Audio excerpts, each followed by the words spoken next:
Hello everyone, this is Dheeraj Kumar. Dheeraj chemistry classes में स्वागत करते हैं। और पिछले क्लास में हम लोग देखे थे क्लास 12th का सॉल्यूशन चैप्टर 1, मतलब क्लास 12th का पहला चैप्टर जो लेक्चर 1 में देख चुके थे हम लोग। लगभग 25 मिनट का, वो 25-26 मिनट का लेक्चर था, जिसमें हम लोग लास्ट क्लास किए थे टाइप्स ऑफ सॉल्यूशन तक। अब इसके बाद हम लोग पढ़ेंगे टाइप्स ऑफ सॉल्यूशन के आगे, तो इस वीडियो को आप कंटिन्यू करते रहिए। इस धीरज केमिस्ट्री क्लासेस यूट्यूब चैनल पे आपको पूरा इस बार पूरे 2026 में पूरा सिलेबस कंप्लीट करवाया जाएगा। वीडियो आप लोग को लगातार मिलता रहेगा। ठीक है, आगे स्टार्ट करते हैं। देखिए, क्लासिफाई, देखिएगा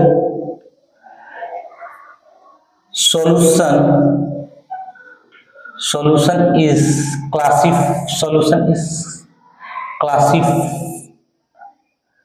classifying in another way based on number of component present in it। ये सॉल्यूशन को क्लासिफाई करेंगे और तरीके से, लेकिन वो नंबर ऑफ कंपोनेंट के आधार पे बेस्ड रहेगा। तो पहला जो है देखिएगा, फर्स्ट में क्या है, ए solution compost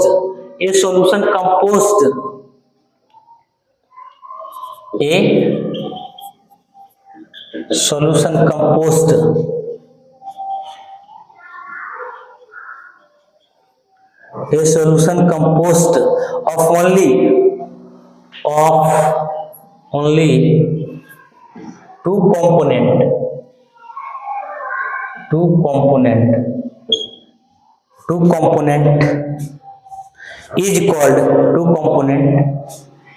is called binary solution।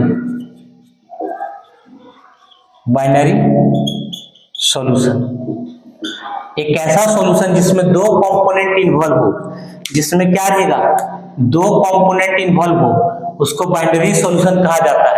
जैसे सॉल्यूट और सॉल्वेंट, जैसे चीनी और पानी को घोलेंगे शरबत बनेगा, तो इसमें दो ही कंपोनेंट इन्वॉल्व है, तो इसको बाइनरी सॉल्यूशन। दूसरा में चेक करिए, ये सॉल्यूशन कंपोस्ट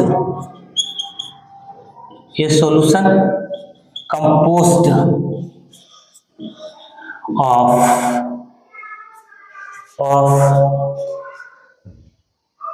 इसके बाद ये solution of three component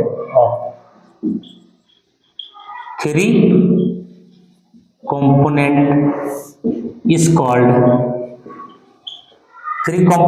called ternary solution।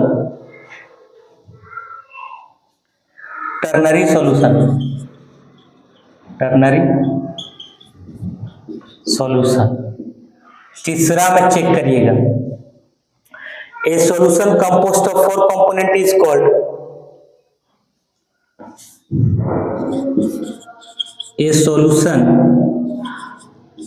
composed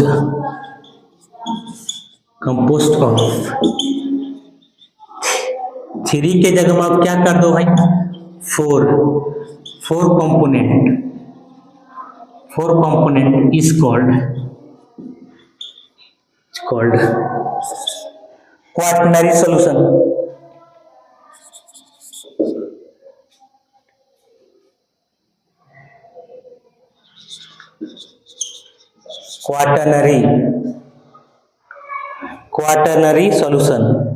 quaternary solution, ये चीज देख लीजिए।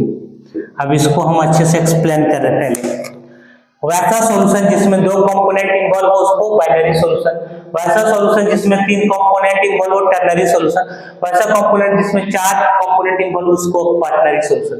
तो ये आप स्क्रीनशॉट लिख लीजिएगा या फिर इसको, ठीक है, आगे बढ़ते हैं। इसको लिखने के बाद लिख लीजिएगा। इसके बाद आपको पढ़ना है कंसंट्रेशन टर्म। इसके बाद क्या पढ़ना भाई, कंसंट्रेशन टर्म, जो बहुत ही ज्यादा वीवीआई है, चाहे सीबीएसई बोर्ड से आप बिलोंग कर रहे हो चाहे झारखंड बोर्ड से, दोनों बोर्ड के लिए बहुत ही इंपॉर्टेंट है। झारखंड बोर्ड हो चाहे सीबीएसई बोर्ड, सीबीएसई बोर्ड हो चाहे कौन सा बोर्ड हो, झारखंड बोर्ड हो, तो ये अभी आपको जो पढ़ाने वाले हैं वो कंसंट्रेशन टर्म बहुत ही इंपॉर्टेंट है। कंसंट्रेशन टर्म बहुत ही इंपॉर्टेंट है, समझिएगा। तो इस पहले हम लोग डिफाइन करेंगे व्हाट इज कंसंट्रेशन।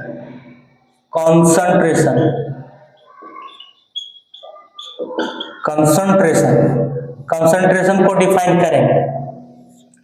इसके बाद कंसंट्रेशन टर्म के बारे में पढ़ेंगे। तो कंसंट्रेशन टर्म को डिफाइन करेंगे, कैसे डिफाइन करेंगे। Concentration term is defined as the, क्या कितना मिनट हुआ, फोन आ रहा है नहीं उठाओ। कंसंट्रेशन इसको डिफाइन करेंगे, concentration is defined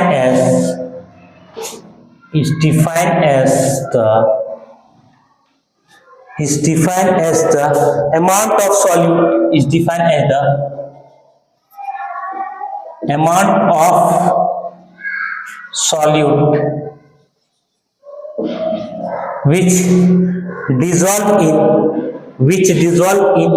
amount of solute which dissolve in a specific amount of solvent, a specific amount of solvent is called concentration.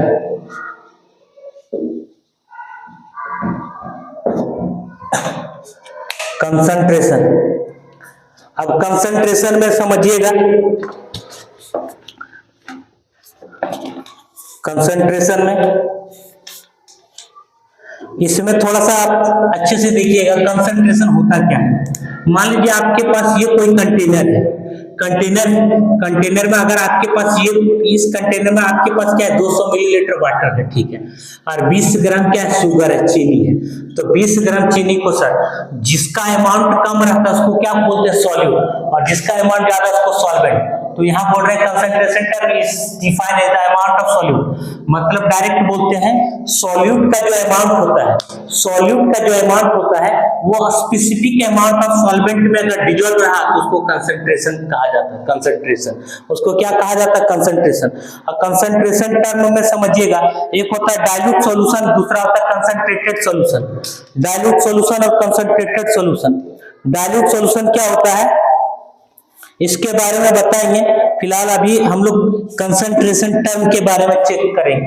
ये लिखिएगा अब आगे कंसंट्रेशन टर्म, तो एक मास पे डिपेंड करने वाला होता है, मास डिपेंडेंट, मास डिपेंडेंट, और दूसरा लिखते हैं टेम्परेचर डिपेंडेंट, टेम्परेचर डिपेंडेंट।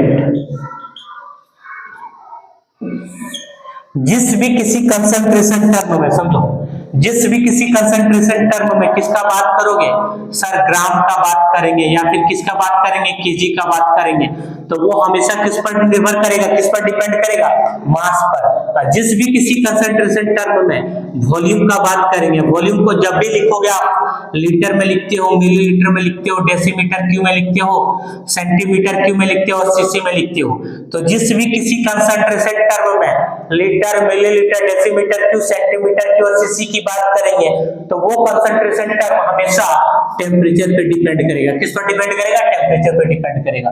अब यहां से थोड़ा सा देख लो, ये पहला जो डिपेंड करता है मास फ्रैक्शन, वो पहला कौन सा डिपेंड करता है, मास फ्रैक्शन। एक चीज गौर करो, हम क्या बोले कि जिस भी किसी कंसंट्रेशन टर्म में litre, millilitre, decimetre, Q, centimetre, Q और सीसी की बात करेंगे वो हमेशा टेम्परेचर पे डिपेंड करेगा, और जिस भी किसी कंसंट्रेशन टर्म में ग्राम या फिर केजी की बात करेंगे वो हमेशा मास पे डिपेंड करेगा। और जो टेम्परेचर पे डिपेंड करेगा वो मास पे डिपेंड नहीं करेगा, और जो मास पे डिपेंड करेगा वो टेम्परेचर पे डिपेंड नहीं करेगा। तो इसी में हम लोग चेक करेंगे कि मास पे डिपेंड वाले कंसंट्रेशन टर्म कितने हैं। तो पहला है मास फ्रैक्शन, दूसरा है परसेंटेज मास। परसेंटेज मास को ही कहा जाता है मास परसेंटेज, मास परसेंटेज, और इसी को कहा जाता है weight by weight percentage, weight by weight percentage. इसका जो पहला लिखेंगे भाई वॉल्यूम फ्रैक्शन, वॉल्यूम क्या लिखेंगे फ्रैक्शन, वॉल्यूम फ्रैक्शन, दूसरा परसेंटेज वॉल्यूम, परसेंटेज वॉल्यूम, और वॉल्यूम परसेंटेज भी इसको बोलते हैं वॉल्यूम परसेंटेज। इसी को V बाय V परसेंटेज कहा जाता है, इसी को क्या बोलते हैं V बाय V परसेंटेज कहा जाता है। First second number. अब आगे देखो तीसरा, ये molality, molality, mole fraction, mole fraction. अगला पार्ट्स पर मिलियन, पार्ट्स पर मिलियन, ये दोनों पे डिपेंड करता है, पार्ट्स पर मिलियन, जिसको पीपीएम प्यार से हम लोग बोलते हैं। एक होता है पार्ट्स पर बिलियन भी होता है।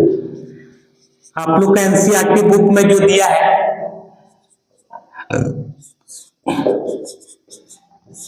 एनसीईआरटी में पार्ट्स पर बिलियन, जिसको पीपीबी भी कहा जाता है। तीसरा देखिए, तीसरा नंबर, तीसरा नंबर मोलारिटी, चौथा नॉर्मलिटी, पांचवा स्ट्रेंथ, छठा पार्ट्स पर मिलियन, पार्ट्स पर मिलियन, ये दोनों टर्म में होता है, वॉल्यूम और मास के दोनों, इसीलिए इसको पीपीएम भी कहा जाता है। और सातवां जो है पार्ट्स पर बिलियन, पर बिलियन, जिसको पीपीबी भी कहा जाता है ये चीज। अब यहाँ एक चीज गौर करोगे, एक 8वां पॉइंट और लिख लो, फॉर्मेलिटी, ये चीज देखिएगा, इसमें सारे के सारे कंसंट्रेशन टर्म है। तो इसमें टोटल कंसंट्रेशन टर्म आप लोग को 11 ये 12th क्लास में एनसीईआरटी बुक में, एनसीईआरटी बुक 12th क्लास के, इसमें कौन कौन सा जो बुक में आपको पढ़ना है, तो बुक में ये दिया है पहला, बुक में ये दिया है दूसरा, बुक में ये दिया है, ये दिया है, ये दिया है, और एक ये दिया है, बस ज्यादा इतना ही दिया है। और ज्यादा करोगे एक और दिया है, बाकी पार्ट्स पर मिलियन इधर लिख दिए, चाहे पार्ट्स पर मिलियन इधर, तो दोनों में, ये दोनों के टर्म में लिखा रहता है, यहाँ भी बोल सकता है ये पार्ट्स पर बिलियन है, ये पार्ट्स पर मिलियन है। तो आपका एनसीईआरटी बुक में देख लीजिए टोटल कितने दिए, एक percentage mass, molality, mole fraction, parts पर मिलियन, इधर हो गया 4 और इधर 3, 7, टोटल 7 कंसंट्रेशन टर्म। लेकिन इधर टोटल देखिए हम कितना लिखे हैं, इधर 6 लिखे हैं, इधर 8, 14 कंसंट्रेशन टर्म लिखवाए। कितना लिखवाए, 14 कंसंट्रेशन टर्म। एनसीईआरटी बुक में आपका कितना है, टोटल 6 या 7 है, बस उतना ही पढ़ना है। लेकिन हम आप लोग को 7 के अलावे और जो रेस्ट बच रहा है सारा बताएंगे इस सब के बारे में। तो इसको आप लोग स्क्रीनशॉट या लिख लीजिएगा, ठीक है। आगे बढ़ते हैं, कितना टाइमिंग हुआ राजन? हाँ 30 मिनट।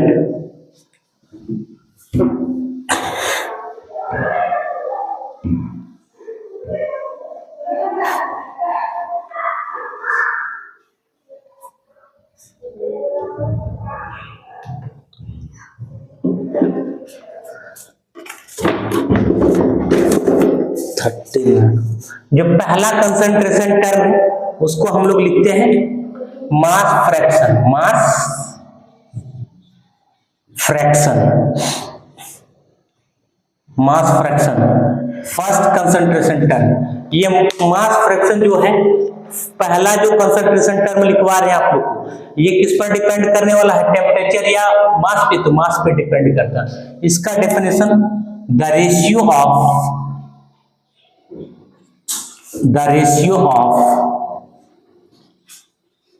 मास ऑफ सॉल्यूट और solvent to the total mass of solution is called mass fraction। एक तरफ आप क्या लोगे, सॉल्यूट, एक तरफ क्या लोगे, सॉल्यूट, और दूसरे तरफ क्या लोगे, सॉल्वेंट। ठीक है। सॉल्यूट किसको बोलते हैं, जिसका अमाउंट कम रहता है। सॉल्यूट किसको बोलते हैं, जिसका अमाउंट कम रहता है। जिस लेसर अमाउंट को कहा जाता है सॉल्यूट। लेसर अमाउंट को क्या कहा जाता है, सॉल्यूट। और सॉल्वेंट लार्जर अमाउंट को क्या कहा जाता है, सॉल्वेंट। और सॉल्वेंट के जगह, सॉल्वेंट को हम लोग ए से रिप्रेजेंट कर रहे हैं यहाँ, और सॉल्यूट को बी से रिप्रेजेंट कर रहे हैं। ए और बी अभी हम आप लोग को बता रहे हैं। टोटल आप लोग को 14 कंसंट्रेशन टर्म लिखवाएं। अगर आप जिस भी कंसंट्रेशन टर्म स्टार्टिंग से जो ले मान के चल रहे हैं, तो हम लोग पहला पढ़ रहे हैं मास फ्रैक्शन, 14 में से पहला पढ़ रहे हैं मास फ्रैक्शन। अगर मास फ्रैक्शन में सॉल्यूट को बी मान रहे हैं, सॉल्वेंट को ए मान रहे हैं, तो 14 कंसंट्रेशन टर्म में सॉल्यूट को बी मानना पड़ेगा, सॉल्वेंट को ए, ताकि आप न्यूमेरिकल्स को सॉल्व करने के लिए ज्यादा दिक्कत ना करना पड़े।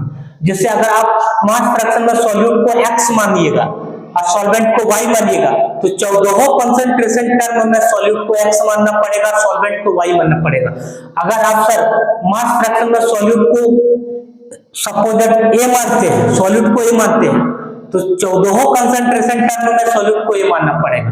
तो हम लोग वैसे मान के चल क्या है, सॉल्यूट को क्या माने b और सॉल्वेंट को क्या माने a। क्यों? क्योंकि सॉल्यूट का अमाउंट क्या होता है, कम। और W को कहा जाता है क्या, गिवन मास। W को गिवन मास, और गिवन मास हमेशा ग्राम में लिखते हैं या फिर किस में लिखते हैं, केजी में। अब यहाँ भी W को क्या बोलते हैं, गिवन मास। और गिवन मास को हमेशा ग्राम में लिखते हैं या फिर किस में लिखते हैं, केजी में लिखते हैं, ये चीज। और जैसे WB लिखेंगे, B, तो B का मीनिंग समझ में आ रहा होगा। B का मीनिंग क्या था, सॉल्यूट। तो WB, तो W को तो बोलते हैं गिवन मास, W को तो बोलते हैं गिवन मास। B का मतलब क्या, B का मतलब of solute, given mass of solute. दोनों जगह मान लो कि दोनों जगह W है, तो दोनों W में कैसे डिफरेंस करोगे कि ये W को बोलते हैं गिवन मास और यहाँ भी ग्राम केजी में लिखा है, ये भी W को बोलते हैं गिवन मास ग्राम केजी में लिखा है। आप कैसे पता करोगे कि ये गिवन मास सॉल्वेंट का है कि ये गिवन मास सॉल्यूट का है? इसीलिए हम लोग क्या करते हैं ना, तो WB लिखते हैं। WB का मतलब गिवन मास ऑफ सॉल्यूट, और WA लिखते हैं। WA का मतलब क्या होता है, given mass of solvent, given mass of solvent, ये चीज। अब हम लोग क्या निकालेंगे भाई, तो mass fraction, mass fraction of क्या, सॉल्यूट। फॉर्मूला क्या होता है, mass of solute, mass of solute divided by mass of solute plus mass of solvent. ये फॉर्मूला है आपके पास। देखिए, mass fraction of solute, mass fraction of solute, तो इसका फॉर्मूला आया WB by WB plus WA, ये फॉर्मूला। सिमिलरली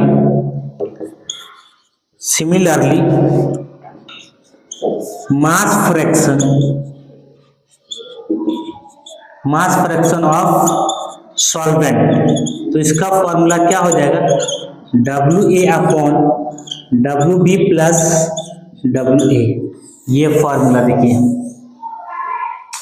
ये देखिए अब यहां से आप डेफिनेशन लिखोगे कैसे, ये आपको पता होगा कि आप लोग को क्लास में, ऑफलाइन क्लास में हम बताते हैं। जैसे A बाई बी है तो भाई A रेशियो क्या लिख सकते हो सर, B लिख सकते हो। A बाई बी है तो A रेशियो क्या लिख सकते हो, B। जैसे 3 बाई 4 है तो 3 रेशियो क्या लिख सकते हो, 4। 3 रेशियो 4। तो ये जो लाइन है, इस लाइन को क्या पढ़ते हैं, रेशियो।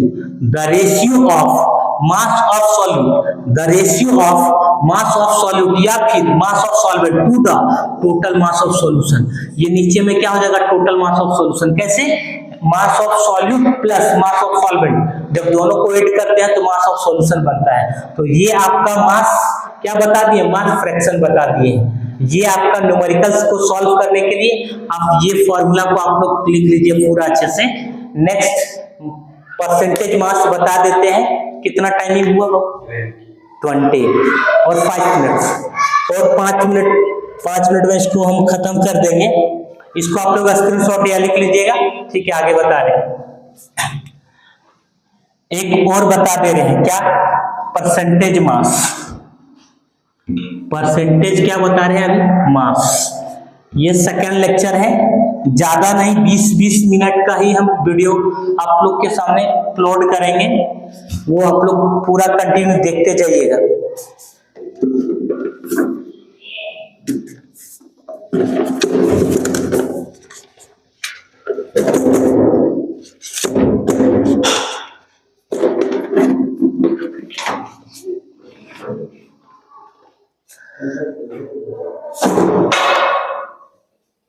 इसी में देखिए जो फर्स्ट जो आप लोग को लिखवा रहे हैं, फर्स्ट क्या है, तो परसेंटेज मास। परसेंटेज मास इसी को बोलते हैं मास परसेंटेज, इसी को बोलते हैं वेट बाय वेट परसेंटेज। इसका 2-3 डेफिनेशन लिखवाएंगे। तो पहला जो डेफिनेशन है, पहला डेफिनेशन क्या है, पहला जो डेफिनेशन है क्या देखिएगा, it is defined as the mass of, it is defined as the mass of, it is defined as the mass of solute, it is defined as the mass of solute dissolve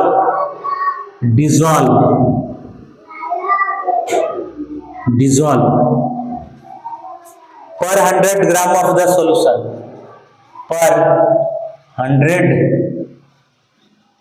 gram of the, per 100 gram of the solution, per 100 gram of the, per 100 gram of the solution। ये भी definition. कहने का मतलब क्या बोल रहे हैं समझिए, जो सॉल्यूशन होगा भाई वो कितना का, 100 ग्राम का। जब भी आप सॉल्यूशन बनाओगे कितना का, 100 ग्राम का सॉल्यूशन। नहीं समझ में आ रहा है, देखो अभी जैसे सॉल्यूट और प्लस क्या, सॉल्वेंट, दोनों को ऐड करने के बाद क्या बनता है, सॉल्यूशन बनता है, ठीक है। तो यहां मान लीजिए अगर सॉल्यूट का अमाउंट है 40 ग्राम और यहाँ है मान लीजिए 60 ग्राम सॉल्वेंट है, यहाँ बेंजीन है 60 ग्राम या वाटर है 60 ग्राम, दोनों को ऐड करने के बाद 100 ग्राम का सॉल्यूशन कितना का बन गया भाई, सॉल्यूशन देखो तो सर, सॉल्यूशन बन गया आपके पास 100 ग्राम का। इस 100 ग्राम सॉल्यूशन में जितना भी मास ऑफ सॉल्यूट क्या डिजॉल्व रहे, मास ऑफ सॉल्यूट, समझो 100 ग्राम सॉल्यूशन में सॉल्यूट का अमाउंट किसको बोलते हैं, जिसका अमाउंट कम रहे उसको सॉल्यूट, सॉल्वेंट किसको बोलते हैं, जिसका अमाउंट ज्यादा उसको सॉल्वेंट। हो सकता है यहाँ 30 ग्राम, हो सकता है यहाँ 70 ग्राम रहे, दोनों को ऐड करने के बाद 100 ग्राम, हो सकता है यहाँ 20 ग्राम, यहाँ 80 ग्राम, तो दोनों को ऐड करने के बाद 100 ग्राम। तो यहाँ देखो सॉल्यूशन जो है 100 ग्राम का होना चाहिए। इस 100 ग्राम के सॉल्यूशन में अगर मास ऑफ सॉल्यूट डिजॉल्व रहे, क्या डिजॉल्व रहे, मास of solute, mass of solute अगर घुला हुआ रहे तो उसको कहा जाता है भाई परसेंटेज मास या मास परसेंटेज या वेट बाय वेट परसेंटेज कहा जाता है। सॉल्यूशन जो होना चाहिए आपके पास 100, कितना, 100 ग्राम का। 100 ग्राम के सॉल्यूशन में मास ऑफ सॉल्यूट अगर डिजॉल्व रहे तो इसको कहा जाता है परसेंटेज मास या फिर मास परसेंटेज या फिर क्या, वेट बाय वेट परसेंटेज। अब इसी डेफिनेशन को हम लोग आगे करेंगे, देखिएगा कंटिन्यू, देखिए आगे इसी का डेफिनेशन को और करके लिखेंगे भाई, इट इज द परसेंटेज, कितना टाइमिंग हुआ देखो तो, it is the percentage mass of solute और solvent to the total mass of solution. It is the percentage mass of solute और solvent to the total mass of solution. इसको भी कहा जाता है परसेंटेज मास। 25 हो गया। और एक और करके definition, the ratio of mass of solute और solvent to the total the ratio of mass of solute or solvent to the total mass of solution in percentage।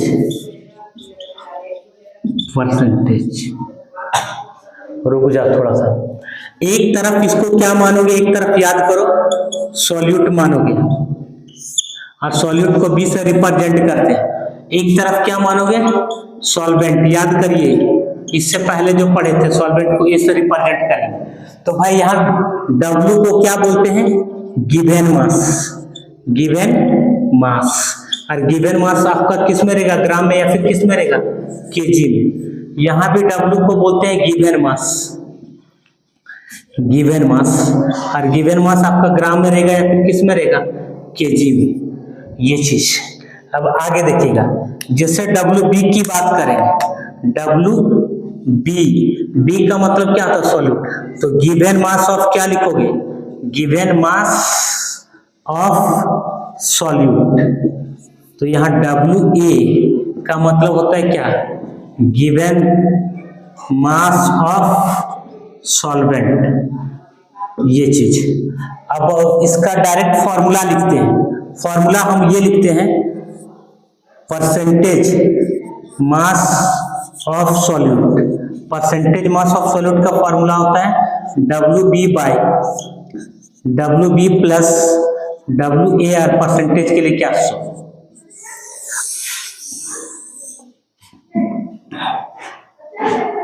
Percentage mass of solvent के लिए, percentage mass of solvent, इसके लिए formula क्या होता है, WA upon WB plus WA into 100।